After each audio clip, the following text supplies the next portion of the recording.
Sebelum Ibu jadi Menteri Sosial, apakah sudah ada program bantuan pangan beras? Ada, Bapak.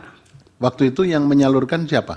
Dulu Kementerian Sosial, Bapak. Oke, terus habis setelah Ibu jadi Menteri digeser ke Kepala Bukan, Badan bukan, Pangan Bapak. Nasional. Mungkin Gimana? saya perlu jelaskan. Ya, Apa itu yang perlu saya dijelaskan jelaskan? supaya Iya. clear.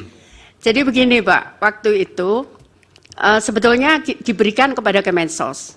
Tapi saat itu karena ada temuan BPK, nanti kami bisa sebutkan, yang tahun 2020 ada temuan BPK bahwa ada dispute harga karena kita menggunakan harga CBP. Kemensos menggunakan harga CBP. Tapi kemudian saya tidak tahu di lapangannya. Saya menerima temuan. Akhirnya saya sampaikan, kenapa BPK nanyakan, kenapa milih harga CBP, kenapa bukan HET? Itu yang saya tawar saat itu. Kenapa kalau saya menggunakan HET atau harga pasar, saya mau dan tidak ada biaya bungkus.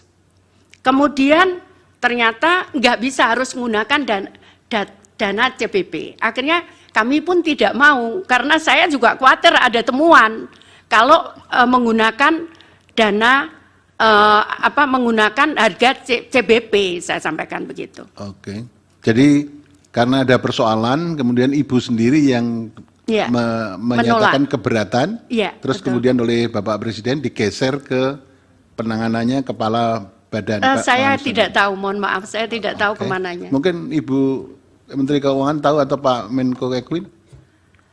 Yang mulia Bapak Arief, waktu bantuan sosial dalam bentuk beras itu dieksekusi dulu, ada juga keluhan mengenai kualitas beras. Karena itu biasanya yang menjadi masalah teknis, beras yang sudah lama ada di Bulog disampaikan dan kualitasnya sudah tidak bagus, sehingga menimbulkan persoalan reputasi bagi pemerintah.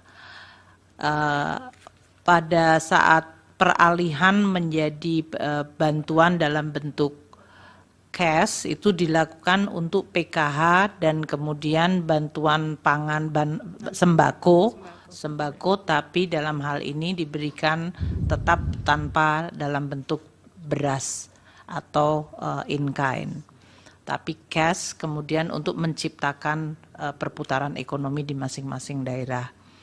Sedangkan yang Bapanas itu dibentuk tahun 2022 merupakan turunan dari Undang-Undang Nomor 12 mengenai pangan, ketahanan pangan.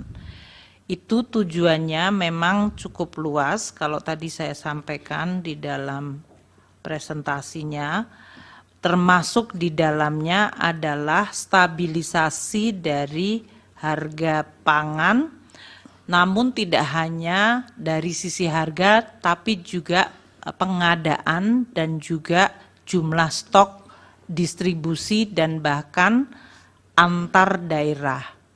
Bapanas sebetulnya mandatnya 11 komoditas untuk masalah ketahanan pangan. Namun untuk tahap yang pertama karena baru dibentuk tahun 2022, fokusnya hanya 3, yaitu beras, jagung, dan kedelai.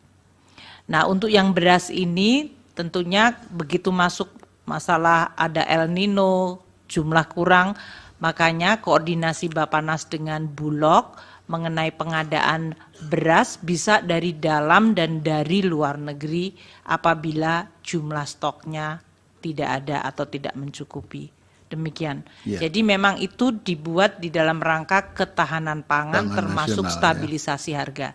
Salah satu aktivitasnya memang bisa memberikan bantuan pangan kepada kelompok tidak mampu.